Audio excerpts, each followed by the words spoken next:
Everyone, welcome back to my channel law notes academy. मैं हूं advocate रश्मि वोरा। आज मैं आपको वर्कमैन एंड एम्प्लॉय के बीच का डिफरेंस बता रही हूं। ये है इंडस्ट्रियल डिस्प्यूट एक्ट का बहुत अच्छा टॉपिक। ठीक है, ये सेक्शन 2S में बताया गया है। बहुत सारे लोगों को वर्कमैन एंड एम्प्लॉय के बीच का डिफरेंस नहीं पता होता। एक्चुअली क्या है, मैं आपको पहले थोड़ा सा बता देती हूँ ओवरव्यू इनका, कि इंडस्ट्रियल डिस्प्यूट एक्ट का एक टॉपिक है। ठीक है, ये वर्कमैन एंड एम्प्लॉय और वर्कमैन हर जगह पे होते हैं। जो भी कोई काम कर रहा है कंपनी के अंदर, तो वो अपने आप को एम्प्लॉय समझता है, और फैक्ट्रीज़ के अंदर, इंडस्ट्रीज़ के अंदर और भी किसी कंपनी में काम कर रहा है तो वो अपने आप को हर कोई एम्प्लॉय समझता है। लेकिन वर्कमैन एंड एम्प्लॉय के बीच में बहुत बड़ा डिफरेंस होता है। ठीक है, इससे रिलेटेड मैं आपको इन दोनों का पहले मीनिंग समझाऊंगी, उसके बाद इनका डिफरेंस बताती हूँ। तो चलिए स्टार्ट करते हैं। वर्कमैन एंड एम्प्लॉय का पहले मीनिंग देखते हैं। सेक्शन 2S के अंदर वर्कमैन की डेफिनेशन दी गई है। उसमें बताया कि वर्कमैन वो पर्सन होता है, means any person including an apprentice.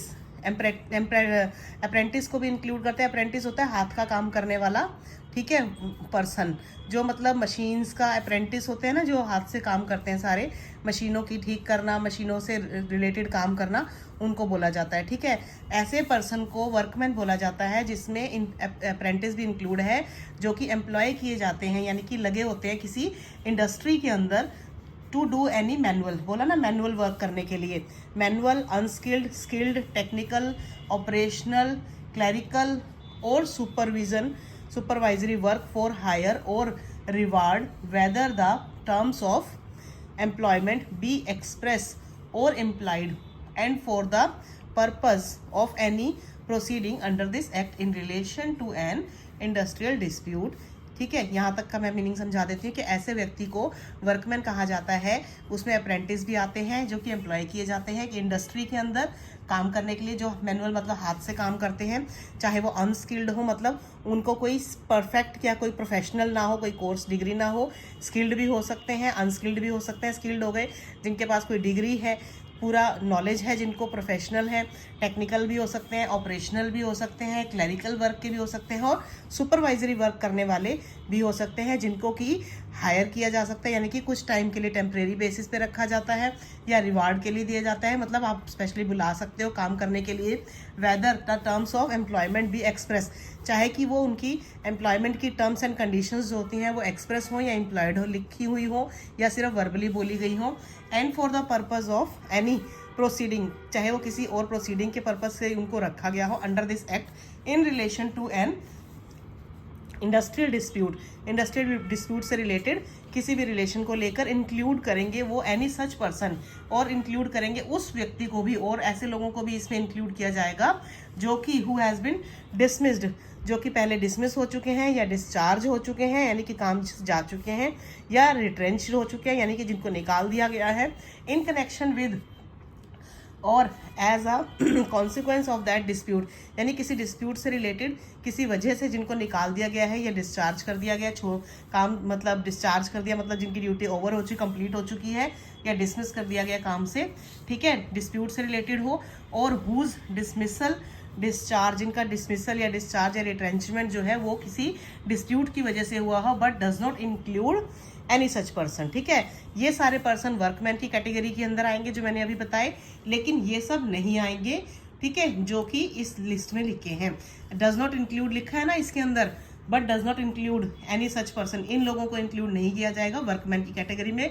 कौन कौन है वो लोग? Who is subject to the air force act, जो कि एयरफोर्स एक्ट 1950 के अकॉर्डिंग, या आर्मी एक्ट 1950 या नेवी एक्ट 1957 के अकॉर्डिंग काम कर रहे हैं, वो वर्कमैन नहीं है।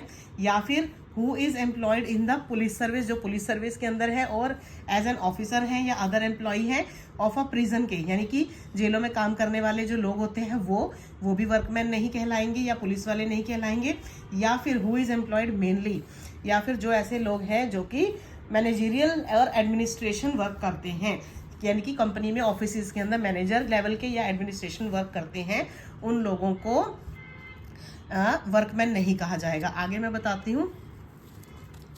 और ऐसे लोगों को भी नहीं कहलाया जाएगा जो कि सुपरवाइजर होंगे और कैपेसिटी में होंगे, सुपरविजन कर रहे होंगे, या फिर जिनकी वेजेस जो सैलरी होगी मतलब 10,000 से ऊपर होगी। ठीक है, जो कि जिनका नेचर होगा वर्क का ड्यूटी अटैच्ड होगी, जो कि ऑफिसेज के साथ में और by reason of the power vested in him, जो उनको पावर दी गई है, functions mainly of a managerial nature, यानी कि जिनका वर्क मैनेजरियल नेचर का है, मैनेजर लेवल के हैं, वो लोग भी वर्कमैन की कैटेगरी में नहीं आएंगे।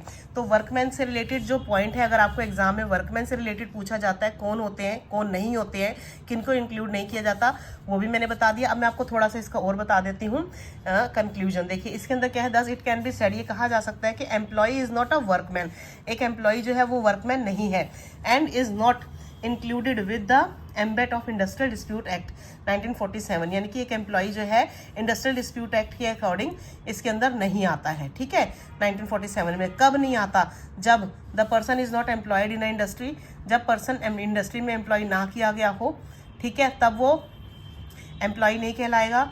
His work is be for hire या रिवॉर्ड के लिए हो, and is free of charge हो, काम कर रहा है, तब वो एम्प्लॉय नहीं कहलाएगा। It can be said that employee is not a workman नहीं है, and is not included with the ambit of industrial dispute act, तब नहीं है एक एम्प्लॉय वर्कमैन।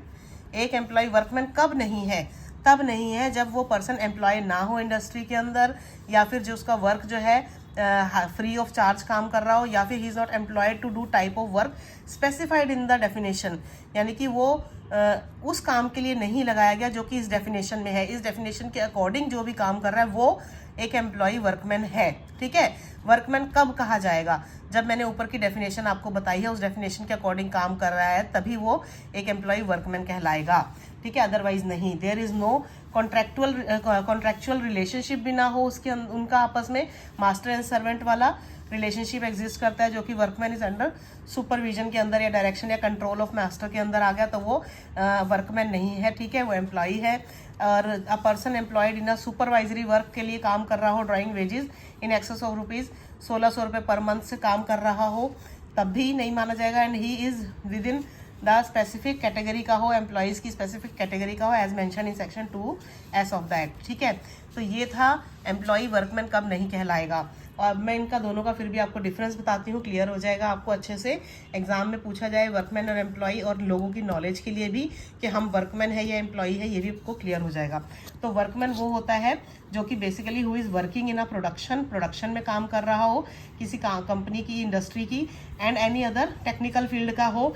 ठीक है, वर्कमैन कहा जाता है जो अपने हाथ से वर्क कर रहा है, मतलब टेक्निकल वर्क कर रहा है, ऐसे वर्क कर रहा है जो कि, ठीक है, मशीन से रिलेटेड वर्क होते हैं जिसको, ठीक है, उसको कहा जाता है। या फिर जैसे प्रोडक्शन फैक्ट्री के अंदर लोग काम करते हैं ना, मजदूर, उनको वर्कमैन कहा जाता है। टेक्निकल फील्ड है जाकि डायरेक्टली लिंक है, जो कि with core output of the organisation, यानी कि कंपनी में आउटपुट निकाल रहे हैं। जैसे कोई भी बड़ी बड़ी फैक्ट्रीज हैं, उनमें मशीन्स बन रही हैं, गाड़ियाँ बन रही हैं, कोई भी पुर्जे बन रहे हैं, पार्ट्स बन रहे हैं, तो उसको काम करने वाले, बनाने वाले लोग वर्कमैन कहलाते हैं। लेकिन एम्प्लॉयज़ कौन होते हैं, वो पर्सन होते हैं जो कि ऑफिस में काम कर रहे हैं या डूइंग क्लरिकल जॉब कर रहे हैं। ठीक है, उन लोगों को एम्प्लॉय कहा जाता है, क्लरिकल वर्क कर रहे हैं ऑफिस के अंदर। ये फैक्ट्रीज वगैरह इंडस्ट्रीज में काम कर रहे हैं, लेकिन उसी के अंदर जो ऑफिस हैं, ऑफिस में काम करने वाले क्लरिकल सुपरवाइजर लेवल के लोग एम्प्लॉय कहलाते हैं। वर्कमैन वो होते हैं जो कि ग्रुप्ड होते हैं एज ब्लू कॉलर जॉब होती है जिनकी बोला जाता है, and receive salary on hour basis के हिसाब से उनकी सैलरी होती है। 8 घंटे, 6 घंटे, 10 घंटे, 12 घंटे के हिसाब से उनकी सैलरी होती है। वो वर्कमैन होते हैं, उनको ब्लू कॉलर जॉब भी कहा जाता है। लेकिन जो एम्प्लॉय होते हैं वो ऐसे ग्रुप में आते हैं जो कि वाइट कॉलर जॉब बोले जाते हैं, और वो रिसीव करते हैं सैलरी मंथली बेसिस पे।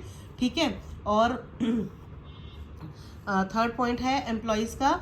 एम्प्लॉय जो होते हैं वो mean all those who are working in under a employer, employer के अंडर काम कर रहे हैं वो एम्प्लॉय होते हैं। But workman and executives, both workman and executives दोनों के अंडर काम कर रहे होते हैं। ठीक है, थर्ड इसका वर्कमैन का है, when we call workman it's only the employees in the scale of worker.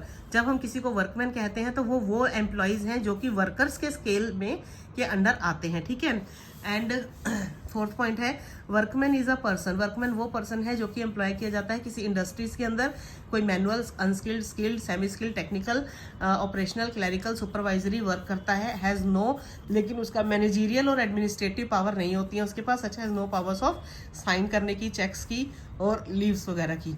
ठीक है, उनकी पावर नहीं होती, मैनेजर ऑफिशियल वर्क नहीं करते जो, वो वर्कमैन होते हैं। और जो एम्प्लॉयज़ होते हैं, and we call employees it's both executive और वर्कमैन, दोनों को व्हेन वी कॉल एम्प्लॉयज़ को, it's both executive and workman को बोलते हैं, तो वो एम्प्लॉय आते हैं, ठीक है।